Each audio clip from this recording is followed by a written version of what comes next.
Hello students, आशा करता हूं आप सभी स्वस्थ होंगे। हम पढ़ा रहे थे आपको अम्ल, क्षार एवं लवण, जिसमें हम जान चुके हैं अम्लों के बारे में, अम्लों की विशेषताओं के बारे में, क्षारकों के बारे में हमने पढ़ा। क्षारकों की क्या विशेषताएं होती हैं उसके बारे में हमने जाना। हमने पीएच मान के बारे में पढ़ा और सूचक क्या होते हैं और कितने प्रकार के सूचक होते हैं ये भी हमने अध्ययन किया है इस लेसन में। मैं आपको बता चुका हूं कि लवण क्या होते हैं और लवणों का वर्गीकरण क्या है, भिन्न भिन्न प्रकार के लवण। आज हम कुछ विशेष, कुछ मुख्य, कुछ महत्वपूर्ण लवणों की जिक्र आपसे करेंगे जो आपके पाठ्यक्रम में है। उनमें सबसे पहला लवण जो है वो है धावन सोडा, जिसे हम आप लोग सामान्य भाषा में कपड़े धोने का सोडा भी कहते हैं। इसका जो धावन सोडा है इसका रासायनिक नाम होता है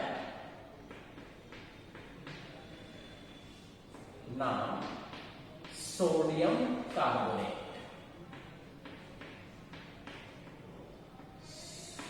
सोडियम कार्बोनेट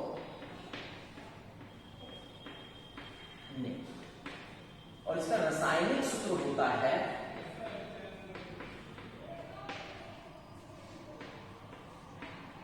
सूत्र यदि मैं बात करूं Na2CO3 और उसमें 10 अणु क्रिस्टल जल के होते हैं। Na2CO3 10H2। क्लियर? अब धावन सोडा को बनाया कैसे जाता है, कैसे हम इसे प्राप्त कर सकते हैं, तो इसमें सबसे पहले हम देखेंगे प्रयोगशाला विधि। बनाने की विधियों में बनाने की विधियां और उसमें सबसे पहले हम जानेंगे इसकी प्रयोगशाला विधि के बारे में। प्रयोगशाला वास्तव में उस विधि को माना जाता है जिसमें बहुत ही सरल तरीके से, साधारण तरीके से हम किसी भी रासायनिक पदार्थ को बना सकते हैं। तो प्रयोगशाला में धावन सोडा कैसे बनाया जाता है? प्रयोगशाला में धावन सोडा कास्टिक सोडा यानी सोडियम हाइड्रोक्साइड पर कार्बन डाइऑक्साइड गैस प्रवाहित करके बनाया जाता है। तो देखिए रासायनिक समीकरण कास्टिक सोडा का सूत्र होगा NaOH प्लस CO। रिएक्शन हो जाएगी, बनेगा Na2CO3 प्लस H2O। बैलेंस करेंगे, सोडियम 2 है, 2 करने के हमने सोडियम को किया है 2, ऑक्सीजन यहां पर 1 और 2 यहां पर, 2 और 2 4 हो गए, तो 4 करने के 3 यहां पर, 1 यहां पर, 4 हो गए। हाइड्रोजन 2 है इधर, हाइड्रोजन 2 के कार्बन 1 है, समीकरण संतुलित हो गए। नाम लिखते हैं, यह है सोडियम हाइड्रोक्साइड, सोडियम हाइड्रोक्साइड,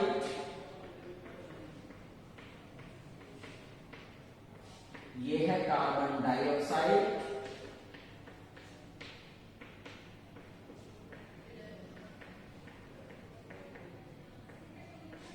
यह है सोडियम कार्बोनेट,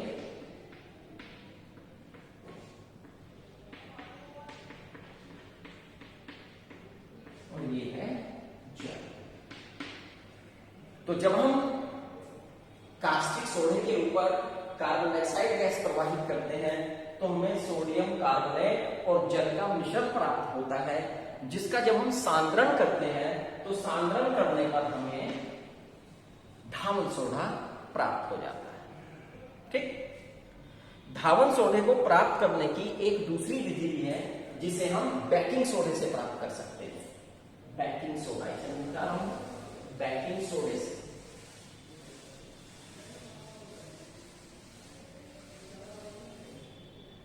सेकेंड विधि है बेकिंग सोडा, जो बेकरी में इस्तेमाल होता है सोडा। ये होता है सोडियम बाइकार्बोनेट। क्या होता है? Sodium bicarbonate. सोडियम बाइकार्बोनेट को गर्म करने पर हमें धामन सोडा प्राप्त हो जाता है। सोडियम बाइकार्बोनेट NaHCO3, और इसे हम देंगे ऊष्मा यानी करेंगे गर्म, और गर्म करने पर हमें प्राप्त होगा Na2CO3 plus H2O plus CO। समीकरण को करते हैं संतुलित। सोडियम 2 है तो 2 करने के लिए हमने किया सोडियम को 2, सोडियम 2 हो गए। हाइड्रोजन 2 है तो यहाँ पर 2 हो गई, कार्बन 2 है, 1 और 1 कार्बन 2 हो गए, ऑक्सीजन 3 2 6 है तो 3 और 1 4 और 2 6। समीकरण हमारी हुई संतुलित। तो यानी जब हम बेकिंग सोडे को गर्म करते हैं तो बेकिंग सोडे को गर्म करने पर हमें धामन सोडा प्राप्त हो जाता है। तो इस प्रकार से ये 2 विधियां हैं जिससे हम आसानी से धामन सोडा प्राप्त कर सकते हैं। अगर हम धामन सोडे के भौतिक गुणों के बारे में जाने तो इसके यानी भौतिक गुण क्या है? भौतिक गुण वो गुण होते हैं जिन गुणों पे हम किसी भी रसायन की, किसी भी केमिकल की जो भौतिक अवस्थाएं हैं उनको पहचान पाते हैं। रंग क्या है इसका? क्रिस्टलीय है, अक्रिस्टलीय है, ठोस है, द्रव है, गैस है, गलनांक, कवथनांक, ये सब जो गुण हैं ये सब भौतिक गुण के अंतर्गत आते हैं। तो कुछ प्रमुख भौतिक गुण में जो धामन सोडा है उसमें सफेद रंग का ठोस क्रिस्टलीय पदार्थ है। सफेद रंग का ठोस क्रिस्टलीय पदार्थ है।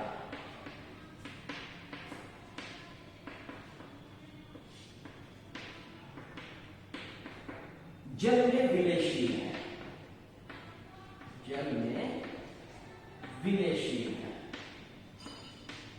खुल जाता है। ठीक है, ये इसके भौतिक गुण है। रासायनिक गुण क्या है इसके भाई? रासायनिक गुण में यानी दूसरे पदार्थों के साथ जब ये रिएक्शन करता है, अभिक्रिया करता है तो क्या पदार्थ बनते हैं और क्या इसकी अभिक्रियाएं होती हैं, उन्हें हम रासायनिक गुणों के अंतर्गत अध्ययन करते हैं। तो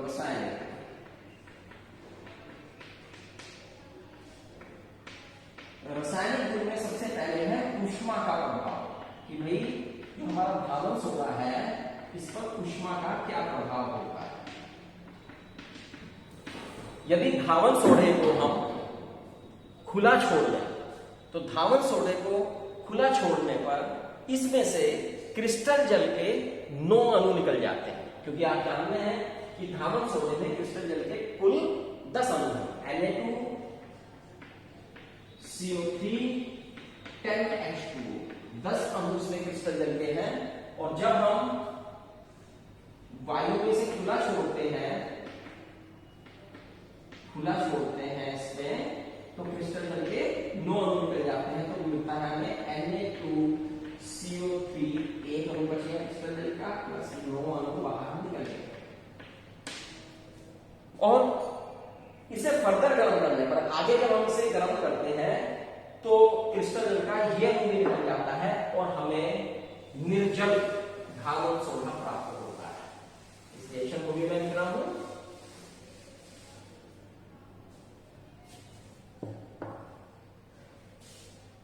अभी ऊष्मा के प्रभाव के अंतर्गत चलिए, ऊष्मा के प्रभाव में 1 और ये सेकेंड Na2CO3, 1H2O यहां पर बचा था और आपने इसे किया गरम करने पर ये हुआ Na2CO3 प्लस H2O। इसे हम करते हैं निर्जल यानी बिना जल वाला धामन सोडा। अब इसमें क्रिस्टल जल का एक भी अणु नहीं है, तो इसलिए हमने इसे निर्जल धामन सोडा कहा है। ठीक, दूसरा इसका रिएक्शन है जल। जल में जब इसे मिलाया जाता है तो जल के साथ ये जल अपघटित हो जाता है। तो किस प्रकार से रिएक्शन होती है? धामन सोडे का जो जलीय विलयन होता है वो क्षारीय होता है। तो देखते हैं क्या रिएक्शन होती है। जल अपघटन करते हैं, Na2CO3 को किसमें मिलाया? हमने जल में मिलाया। तो जल में मिलाने पर सबसे पहले आयनों में टूटेगा 2Na प्लस कार्बोनेट लवण, और जल है H2O हाइड्रोजन आयन और हाइड्रोक्सिल आयन में ये टूट जाएगा। ठीक है, ये रिएक्शन होगी। ये सोडियम आयन OH आयन के साथ रिएक्शन करेगा और OH के साथ रिएक्शन करके 2Na, यहाँ पे 2 ले लेंगे अगर इसके, तो 2 OH। ठीक है, तो 2Na प्लस 2OH बनेगा हमारे पास 2NaOH, और इसी प्रकार से कार्बोनेट जब 2H के साथ क्रिया करेगा 2H प्लस CO3 के साथ क्रिया करेगा तो बनाएगा H2CO3। अगर हम इस पूरी इक्वेशन को जोड़ दें तो देखो कैसे जोड़ेंगे। ये 2Na है, 2Na से इधर का 2Na कटेगा, क्रॉस में कटेगा, 2H है, 2H कटेगा, CO3 से CO3 कटेगा, 2OH से 2OH कटेगा, तो इक्वेशन हम क्या जाएगी Na2CO3 प्लस 2H2O, क्योंकि मतलब ये दो ही बचे हैं Na2CO3 2H2O, और इधर हमारे पास आए हैं क्या क्या 2NaOH प्लस H2CO3। वास्तविक इक्वेशन ये है जो मैंने नीचे की। तो आप यहां पर देख रहे हैं सोडियम हाइड्रोक्साइड बना है, ये एक प्रबल क्षार है, और H2CO3 बना है, ये एक दुर्बल अम्ल है। तो एक प्रबल क्षार और एक दुर्बल अम्ल बने हैं, तो प्रबल क्षार का प्रभाव इसमें रहेगा, तो धावन सोडे का जो विलयन होता है वो इसी कारण से क्या होता है, क्षारीय होता है। ठीक, अगला केमिकल रिएक्शन करेंगे अम्लों के साथ। धावन सोडे की अम्लों के साथ तीसरी रिएक्शन है अम्लों के साथ अभिक्रिया।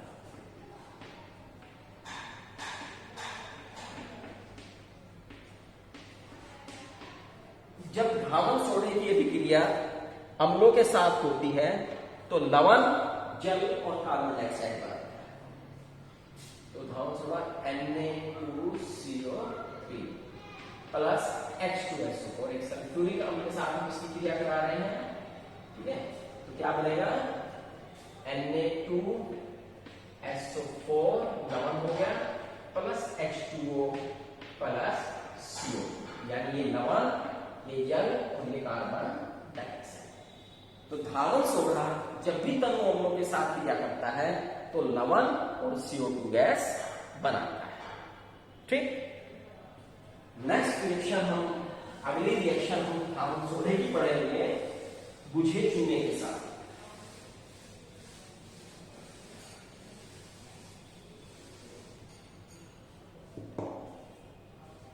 चौथी रिएक्शन है बुझे चूने के साथ। बुझे चूने का क्या सूत्र हुआ, Na2CO3 तो हुआ आपके धावन सोडे का, और बुझे चूने का होगा CaOH का होल ट्वाइस। और जब धावन सोडे के साथ बुझा चूना रिएक्शन करता है तो बनता है sodium hydroxide plus calcium carbonate. CaCO3 के साथ बैलेंस कर देंगे, Na 2 है, 2 का मिलकर 2, कार्बोनेट 1 है तो 1 है, Ca 1 है तो 1 है, OH 2 है तो 2 आ गया, समीकरण संतुलित हो गई। ये धावन सोडा, ये बुझा चूना, ये सोडियम हाइड्रोक्साइड है, इसे हम कास्टिक सोडा कहेंगे, और ये कैल्शियम कार्बोनेट लवण।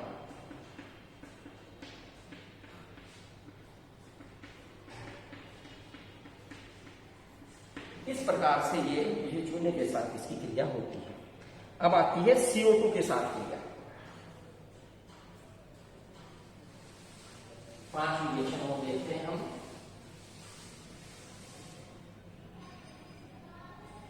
पांचवी दूसरी रिएक्शन है CO2 कार्बन डाइऑक्साइड के साथ।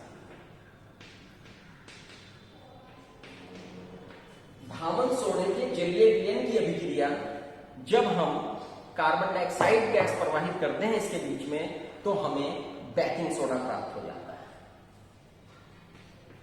Na2CO3 प्लस H2O, और हम इसमें प्रवाहित कर रहे हैं कार्बन डाइऑक्साइड गैस, तो हमें बन रहा है NaHCO3। समीकरण को करते हैं संतुलित। सोडियम 1 इधर 2 है, तो 2 करने के लिए हमने किया, तो C2 है, तो यहां पर भी 2 हो गए, ऑप्शन 3 और 1 4 है, तो यहां पर 3 H2 है, तो यहां पे 2 3 तो 5 और 6 है, तो यहां पर ऑक्सीजन 6 हो गए, हाइड्रोजन 2 है, तो 2NaHCO3 बेकिंग सोडा। क्या प्राप्त हुआ है? बेकिंग सोडा हमें प्राप्त होता है। इस प्रकार से धामन सोडे की कुछ रासायनिक अभिक्रियाएं हैं। अब है इसके उपयोग। धामन सोडे का उपयोग, जैसा कि नाम ही है इसका उपयोग जो है कपड़े धोने के लिए किया जाता है, इसका उपयोग साबुन बनाने के लिए किया जाता है, सुहागा बनाने के लिए इसका उपयोग किया जाता है, और जल की कठोरता दूर करने के लिए इसका उपयोग किया जाता है, सफेदा बनाने के साथ भी इसका उपयोग किया जाता है। हाँ, ये जो बेकिंग सोडा है हमारा, जब रेत के साथ गर्म हम इसे करते हैं तो सोडियम सिलिकेट बनता है, जो कांच जैसा पदार्थ है, तो इसका उपयोग कांच बनाने में भी करते हैं। रेत के साथ अभिक्रिया हो जाती है इसकी, रेत के साथ अभिक्रिया में Na2CO3 प्लस रेत का सूत्र कोई बताएगा मुझे क्या होता है? सिलिकॉन ऑक्साइड या सिलिकॉन डाइऑक्साइड SiO2। ठीक है, और जब इसे गर्म करते हैं, तेज गर्म करते हैं, Na2SiO3 यह है सोडियम सिलिकेट प्लस CO, यह हमें प्राप्त होता है सोडियम सिलिकेट, ये कांच के जैसा पदार्थ। तो ये था धामन सोडे के बारे में। अगला हमारा जो लवण है वो है बेकिंग सोडा। तो हम करेंगे बात अब बेकिंग सोडा। बेकिंग सोडा जिसे हम खाने का सोडा भी कहते हैं, बेकरी में क्योंकि ये इस्तेमाल होता है, इस कारण से इसका नाम है बेकिंग सोडा। बेकिंग सोडा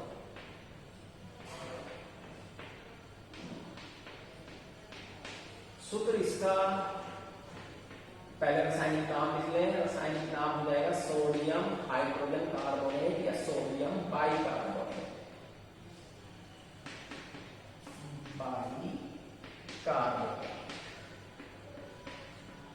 सूत्र हो जाएगा इसका, रासायनिक सूत्र हो जाएगा NaHCO3। अब हम उसके बाद बात करेंगे इसकी बनाने की विधियां के बारे में कि भाई इसे कैसे बनाया जाता है।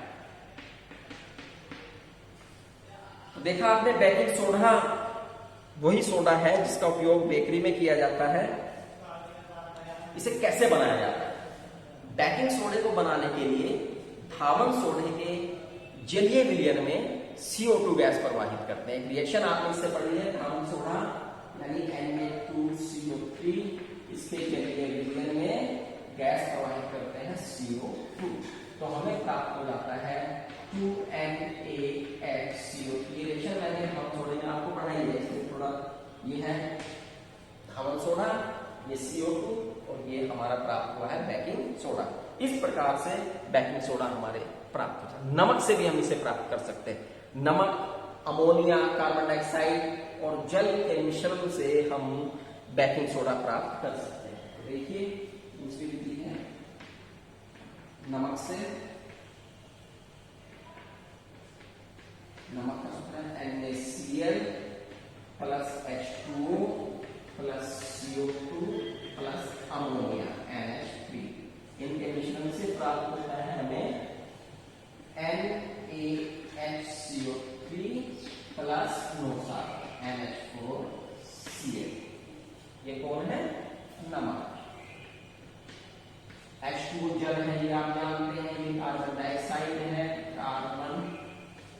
डाइऑक्साइड, ये अमोनिया, ये सोडियम बाइकार्बोनेट यानी बेकिंग सोडा,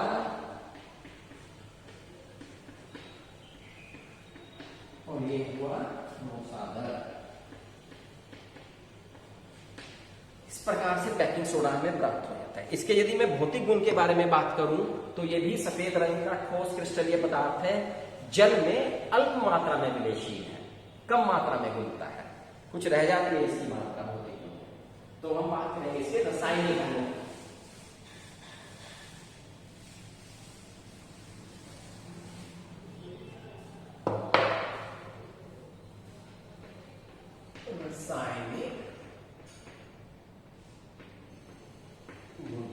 रासायनिक गुण में सबसे पहला आता है ऊष्मा का प्रभाव, यानी गर्म करने पर क्या प्रभाव इसके ऊपर पड़ता है।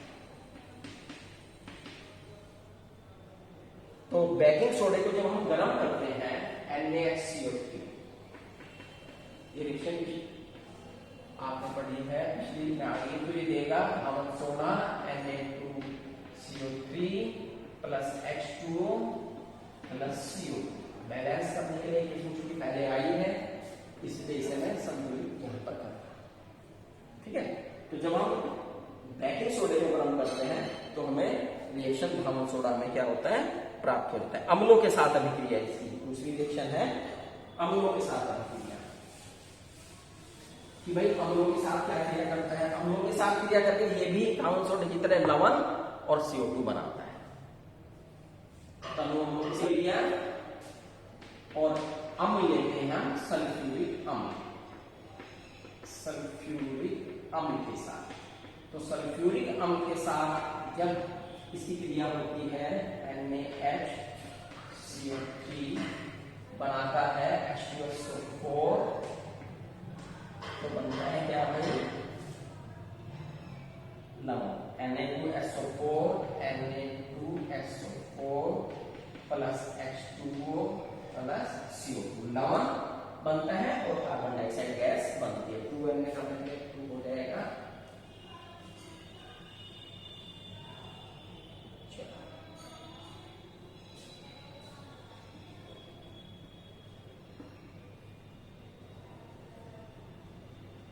CO2 को 2 करना पड़ेगा, ठीक है, कार्बन 2 है तो इक्वेशन संतुलित होगी। ठीक है, तो यह क्रिया इसके साथ होती है। उपयोग इसके क्या है? बेकिंग सोडे का उपयोग एक तो हम बेकरी में करते हैं, डबल रोटी उद्योग में इसका उपयोग किया जाता है ना, बंद बनाने में, डबल रोटी बनाने में, पाव रोटी बनाने में इसका उपयोग होता है। जो अग्निशमक उपकरण होते हैं उसमें भी इसका उपयोग किया जाता है, क्योंकि ये कार्बन डाइऑक्साइड उत्पन्न करता है। इस कार्बन डाइऑक्साइड गैस जलने में सहायक नहीं है, तो उसे आग को बुझाने में इसका उपयोग किया जाता है। और एंटासिड के रूप में जब आपके पेट में कभी दर्द होता है, एसिड बनता है, तो आपकी माताजी आपको जो है थोड़ा सा खाने का सोडा देती है पानी में, तो एंटासिड के रूप में भी ये काम करता है। इस प्रकार से बेकिंग सोडे के उपयोग होते हैं। तो आज इतना ही, बाकी अगली वीडियो में काम करते रहिएगा। और अभी भी कुछ स्टूडेंट्स ने चैनल सब्सक्राइब नहीं किया है, कृपया करके चैनल को सब्सक्राइब करें, जिससे आपको नोटिफिकेशन मिलता रहे। Thank you.